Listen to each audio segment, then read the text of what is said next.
Uno de los principios elementales en el estudio bíblico nos indica que las escrituras se deben comparar con las escrituras para descubrir su significado en su totalidad. Así que para retomar nuestro estudio, en Malaquías capítulo 2, versos del 10 al 16, nos sería de mucha utilidad escuchar los siguientes pasajes bíblicos, que tal vez a primera vista no tengan mucha relación con lo que se enseña en Malaquías, pero que si nos ponemos un poquito a pensarlos, si nos detenemos a escucharlos muy bien, veremos que hay un principio en común que nos comparten.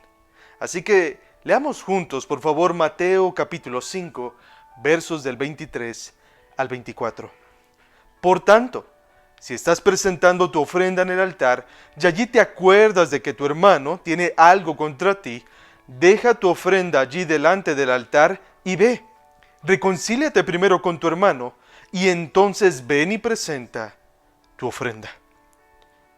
Ahora Mateo capítulo 6, verso 12 y también versos 14 y 15. Dice así: y perdónanos nuestras deudas como también nosotros hemos perdonado a nuestros deudores. Porque si ustedes perdonan a los hombres sus transgresiones, también su Padre Celestial les perdonará a ustedes. Pero si no perdonan a los hombres, tampoco su Padre les perdonará a ustedes sus transgresiones. Ahora, ¿cuál es el principio que comparten estos pasajes? ¿Cuál es la enseñanza en común que tienen? Bueno, en pocas palabras, que los problemas relacionales con otras personas afectan nuestra relación con Dios. Los problemas relacionales con otras personas afectan a la relación que tú y yo tenemos con Dios. Y los problemas relacionales en el matrimonio pues no son la excepción. De hecho, de forma explícita, más adelante en el Nuevo Testamento, en la carta que el apóstol Pedro escribe en su primera carta, capítulo 3, verso 7, encontramos el mismo principio. Ahí se nos dice: ustedes maridos igualmente convivan de manera comprensiva con sus mujeres, como con un vaso más frágil, pues lo que es mujer, dándole honor por ser heredera como ustedes de la gracia de la vida, para que sus oraciones no sean estorbadas. El apóstol Pedro recalca este principio, lo vuelve a enfatizar diciéndonos: si tú estás mal con tu esposa, tus oraciones no van a ser escuchadas. Tu relación con Dios se verá afectada. Como la relación matrimonial es la relación humana más estrecha, la relación con el cónyuge debe cuidarse de una forma muy especial si uno quiere estar cerca de Dios. Esta es la segunda parte del mensaje que hemos titulado como matrimonio. Y decidí titular este mensaje de esta manera, pues como mencionamos anteriormente, lo que creemos acerca de Dios determina la calidad de nuestro matrimonio. Y en este caso, como estamos viendo en Malaquías capítulo 2, versículos del 10 al 16, la calidad de las relaciones matrimoniales, al igual que todos los demás problemas por los que el Señor les acusa aquí en el libro de Malaquías, también se encontraba determinada o afectada por su apatía e indiferencia por el amor de Dios. Ahora, dicha apatía e indiferencia se manifestaba en que los hombres del pueblo de Israel se habían portado u obrado deslealmente, nos dice el pasaje. Esto quería decir que estos hombres habían actuado desleal o traicioneramente en relación con un acuerdo o pacto previo. Y en este caso está hablando del pacto matrimonial. Ahora, ¿de qué manera aquellos hombres habían actuado desleal o traicioneramente en relación con el pacto matrimonial? Cuando leemos detenidamente Malaquías capítulo 2, versos del 10 hasta el 16, nosotros nos damos cuenta de que el problema aquí era de un mismo tipo, pero con dos caras. En primer lugar, estas personas estaban divorciándose de sus esposas judías y estaban casándose con mujeres extranjeras, o como el pasaje dice explícitamente, hijas de un Dios extraño. Y según Malaquías capítulo 2, versos del 10 al 16, el matrimonio, ese matrimonio que no es el que Dios tiene planeado para ti y para mí, ese matrimonio que se aplica para las personas que no están cercanas a la voluntad de Dios, tiene 5 características de las cuales 3 vimos en el mensaje anterior. La primera de ellas es que divide. Porque el pasaje en Malaquías 2:10 nos dice que todos tenemos un mismo Padre y nos ha creado un mismo Dios. La segunda característica es que diluye. Eso es lo que nos dice la segunda parte del verso 10. Diluye la perspectiva bíblica del matrimonio. El profeta les pregunta, ¿por qué nos portamos deslealmente unos contra otros, profanando el pacto de nuestros padres? Esa palabra profanando dijimos que significa violar el sentido sagrado de algo al tratarlo con normalidad. Ahora, pasajes como Deuteronomio capítulo 7, versos del 1 al 5, registran el pacto de sus padres o sus antepasados, donde con toda claridad se les dijo, no contraerás matrimonio con extranjeros, con extranjeras. La tercera característica del matrimonio es que debilita. Eso lo vimos en el verso 11 del capítulo 2. Y al hacer todo esto, el profeta dice que Israel se ha profanado, es decir, se había neutralizado como comunidad santa, elegida y amada por el Señor. Al ellos comenzar a romper sus votos matrimoniales, sus pactos matrimoniales con las mujeres judías y casarse con extranjeras, ellos habían llegado al punto de perder su identidad o parte de su identidad como naciones, pues esto del matrimonio entre ellos mismos, para preservar su fe, para preservar esa creencia en el Señor, que Él solamente uno es, eso había hecho que perdieran su impacto ante el mundo que les rodeaba. Ahora, ¿cuáles son las consecuencias del matrimonio? Es decir, ¿cuáles son las consecuencias de una perspectiva del matrimonio que divide al pueblo del Señor? Que diluye o normaliza el sentido sagrado del matrimonio en el pueblo del Señor y que al hacer todo lo anterior debilita el propósito mismo del pueblo del Señor.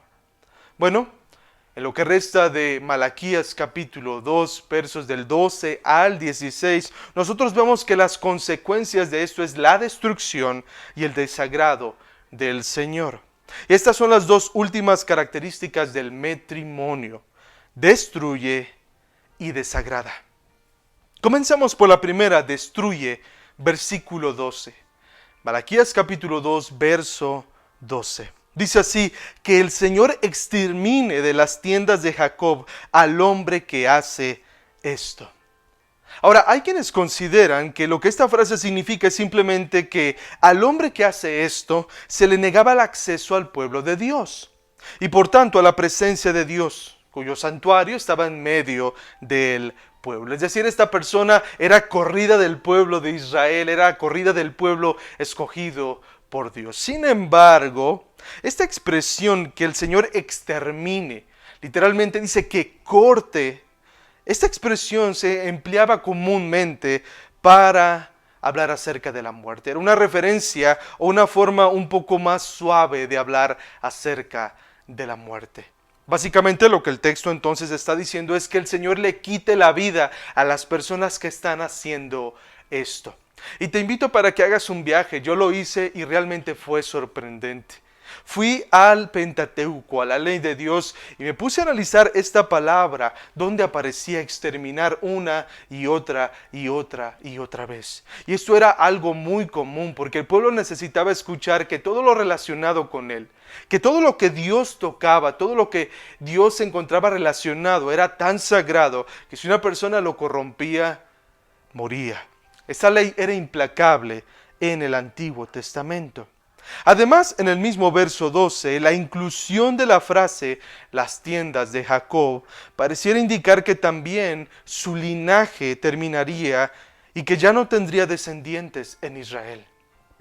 Esto es algo bastante severo, porque podemos darnos cuenta que tan ofensivo y que tan abominable es este pecado a los ojos de Dios, que Él amenaza con destruir completamente al transgresor con toda su familia. Ahora, si bien es cierto que no podemos afirmar que esta consecuencia en particular tiene una aplicación directa para nosotros el día de hoy, sí podemos afirmar que todo divorcio, independientemente si se encuentra ligado con la hija o con el hijo de un Dios extraño, tiene consecuencias destructivas no solo para el que hace esto, sino a todos los que se encuentran a su alrededor. Hablándonos de las consecuencias del divorcio, de lo que el divorcio en sí mismo es, el pastor John Piper dice así: la simple mención de la palabra conlleva un enorme peso de tristeza, pérdida, tragedia, desilusión, ira, pena y culpa. Hay pocas cosas más dolorosas que un divorcio, dice él. Es más desgarrador emocionalmente que la muerte de un cónyuge. Generalmente es un proceso que conlleva muchos años y requiere muchos otros de resolución y adaptación. El trastorno que produce en la vida es imposible de evaluar. Afecta el desempeño en el trabajo. La gente no sabe cómo relacionarse con usted. La soledad no es como la soledad de un viudo o viuda o de alguien que nunca se ha casado. Es única en su género. La cual es una razón, dice él mismo, por la cual es muy común que los mismos divorciados se casen con otros divorciados, porque solamente ellos pueden entenderse en ese sentido. La sensación de que el futuro ha sido devastado puede ser agotadora. Las controversias judiciales exacerban el sufrimiento personal, dice él. Además está el lugar angustioso de los hijos. Los padres esperan contra todo pronóstico que las cicatrices no incapaciten a sus hijos o arruinen sus matrimonios algún día. Las tensiones por la custodia y el mantenimiento económico profundizan las heridas, mientras que los incómodos y forzados derechos de visita pueden prolongar la tragedia durante décadas. Agréguese a todo esto que ocurre a más o menos 4 de cada 10 matrimonios. Es algo terrible, es algo completamente destructivo.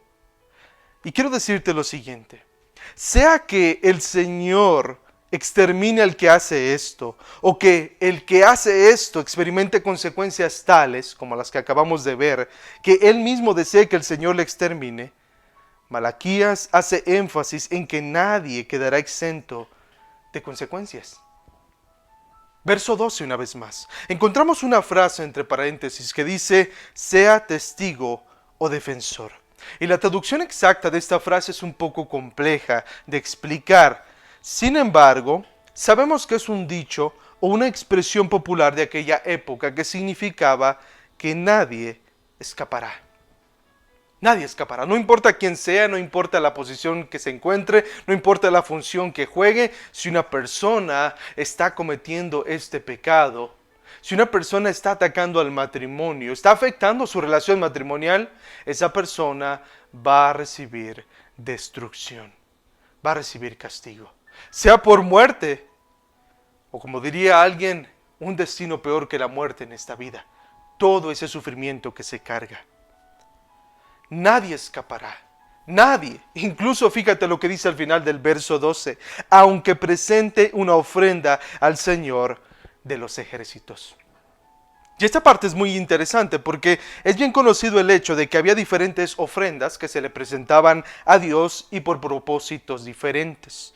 Por ejemplo, se presentaban ofrendas como reconocimiento de su dominio soberano, para purificar las faltas, para manifestar agradecimiento o congraciarse para la petición de un favor.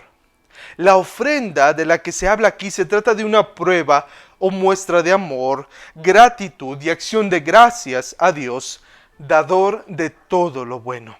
Es por eso que tal ofrenda no serviría para evitar que el Señor extermine al hombre que hace esto, pues esta persona no reconocía que había cometido una abominación al casarse con la hija de un Dios extraño, sino que con tal ofrenda quería congraciarse con el Señor para la petición de un favor.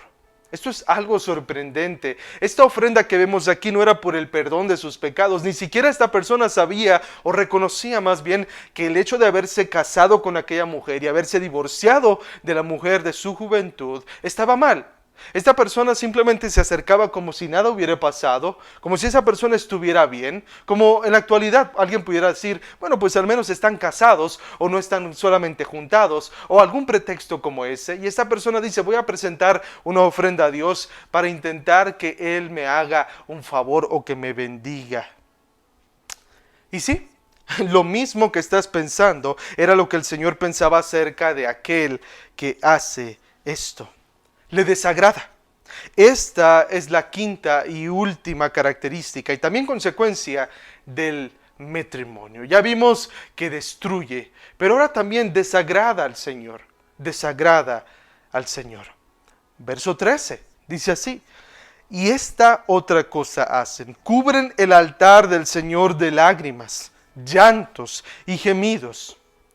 Y es inevitable notar las diferentes etapas de la intensidad emotiva que se nos describe en esta frase.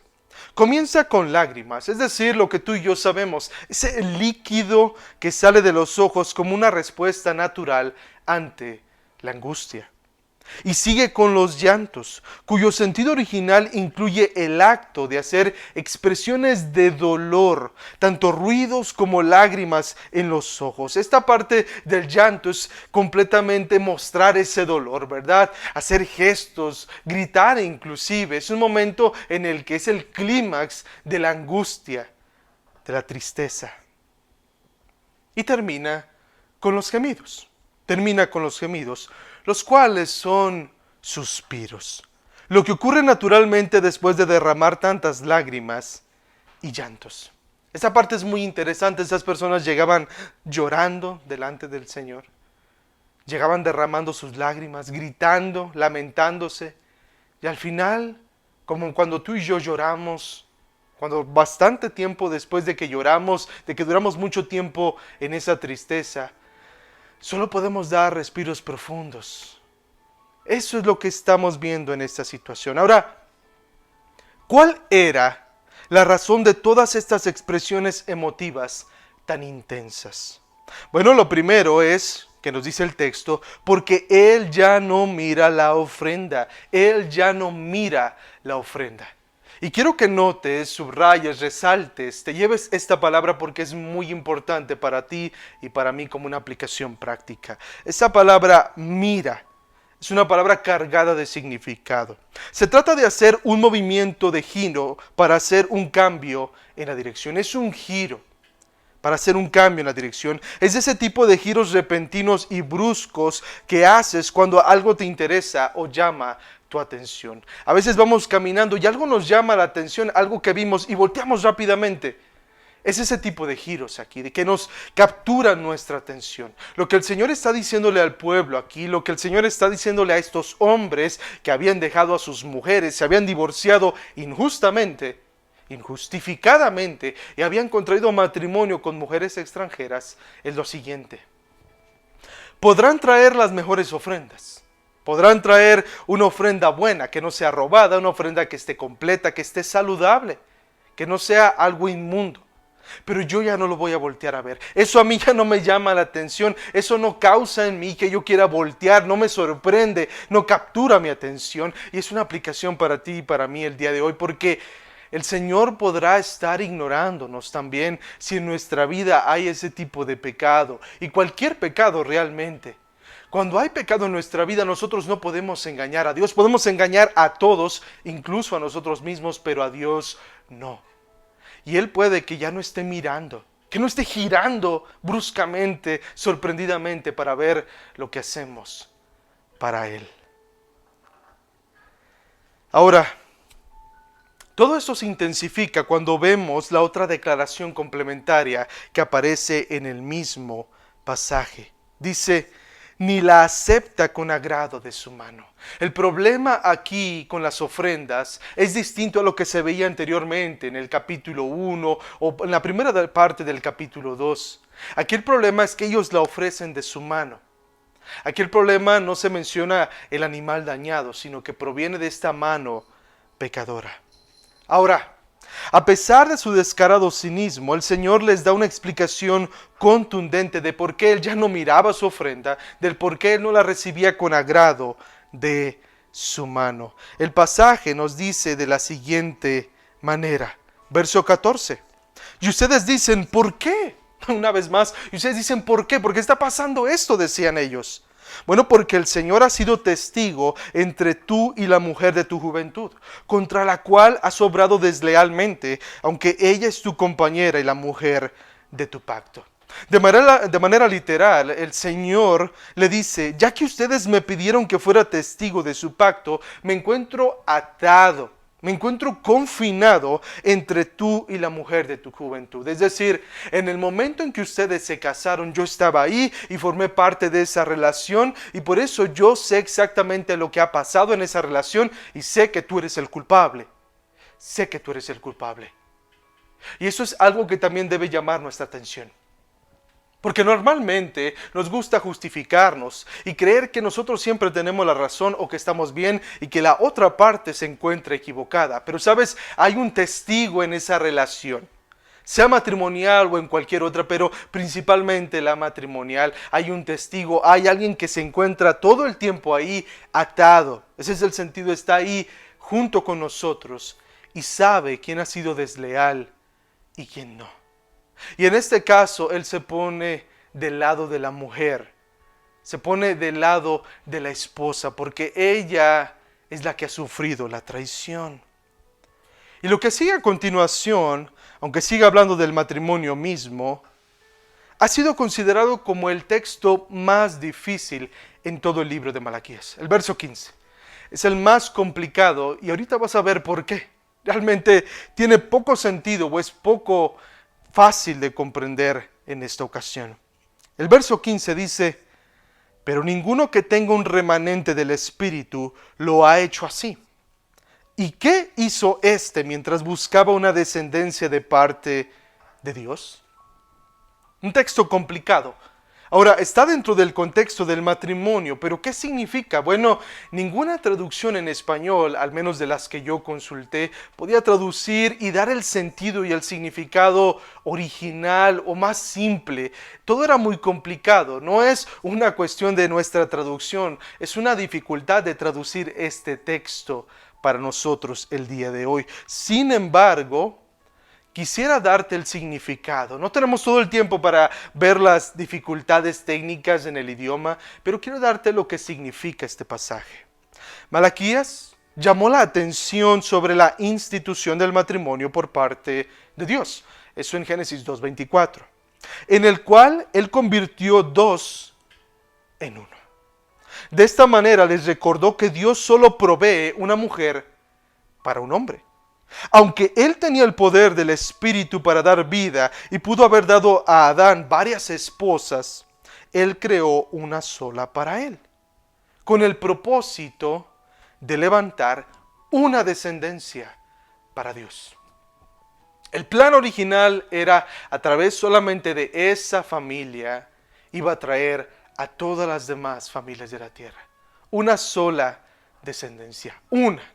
Eso era lo importante. El enfoque de este pasaje es, por su palabra, por su espíritu, el Señor hace esta creación de un hombre para una mujer y una mujer para un hombre y los hace unos solos.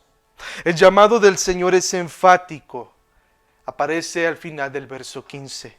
Presten atención pues a su espíritu, no seas desleal con la mujer de tu juventud.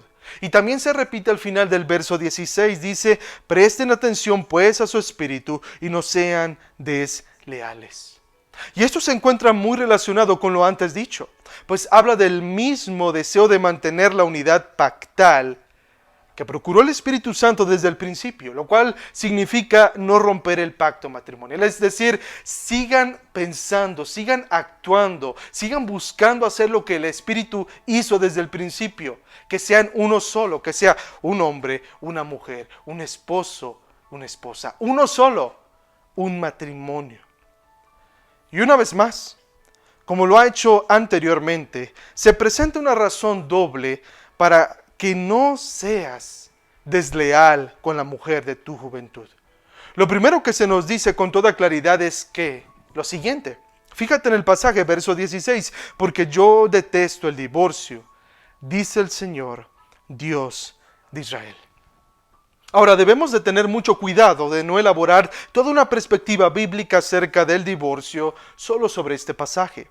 Sin lugar a dudas, esta es una declaración sumamente importante, pero no es lo único que se nos dice acerca del tema, y además se encuentra en un contexto muy específico. Así que lo que esta afirmación nos enseña es que lo siguiente: Dios considera el divorcio injustificado como un acto pecaminoso de mucha gravedad. Una vez más, Dios considera el divorcio injustificado como un acto pecaminoso de mucha gravedad. ¿Hay más que decir acerca del divorcio? Pero en esta ocasión, lo que el Señor quiere recordarle a su pueblo es lo siguiente: procuren por todas maneras mantener ese pacto matrimonial, porque realmente para ustedes es muy fácil romperlo, y eso yo lo aborrezco, yo lo detesto, dice el Señor. Y lo segundo que se nos dice es lo siguiente: yo detesto al que cubre de iniquidad su vestidura, dice el Señor de los ejércitos. Y esto hace referencia a una antigua costumbre de poner una prenda de vestir sobre una mujer para tomarla como esposa. Eso era muy común, lo puedes ver en Ruth capítulo 3, verso 9, y también en Ezequiel capítulo 16, verso 8. El punto era lo siguiente: los vestidos que se le ponían a la mujer simbolizaban la confianza y la protección del matrimonio. Estos hombres habían repudiado a sus mujeres. Y tal vez en ese mismo día, no lo sé, se habían casado con estas otras y habían completado o habían cumplido con ese ritual de ponerle esos vestidos. El Señor dice: yo detesto esto. Hay una frase que se utiliza muchísimo dentro del cristianismo y fuera, pero lo que me preocupa más es que se utiliza dentro, y es que Dios ama al pecador pero odia al pecado, o al revés, ¿no? Que Dios odia al pecado pero que ama al pecador. Bueno, esta frase no encuentra lugar en lo que acabamos de leer aquí. El pecado del divorcio el Señor lo detesta, pero Él también detesta a aquellos que lo practican. Él no solamente está enojado con las acciones que hacemos, sino con nosotros por tales acciones. Al final, Dios viene a ser la razón principal por la cual nosotros mantenemos ese pacto. Porque el Señor al final, Él se pone como la última y más grande razón por la cual nosotros debemos de procurar mantener un matrimonio y no un metrimonio. Él dice: yo lo detesto. Ahora, probablemente la verdad más fundamental que debemos repetirnos una y otra vez para evitar tener un matrimonio es lo que dijo Josh McDowell. Él dijo lo siguiente: el matrimonio es una relación entre un hombre, una mujer y Dios. El matrimonio es una relación entre un hombre, una mujer y Dios.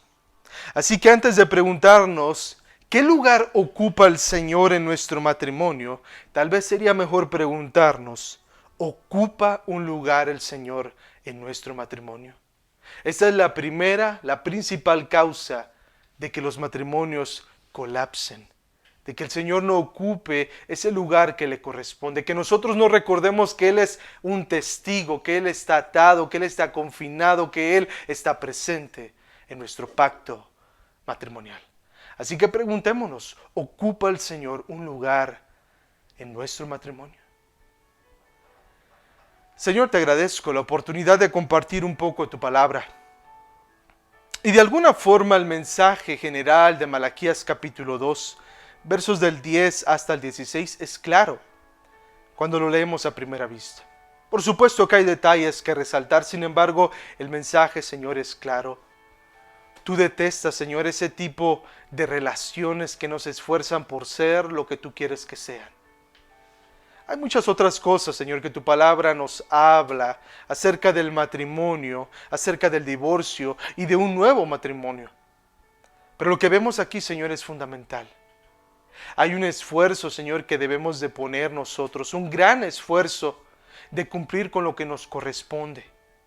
El Señor, recordar lo que McDowell nos dijo al final: un matrimonio se trata del esposo, de la esposa, pero también del Señor, también de ti.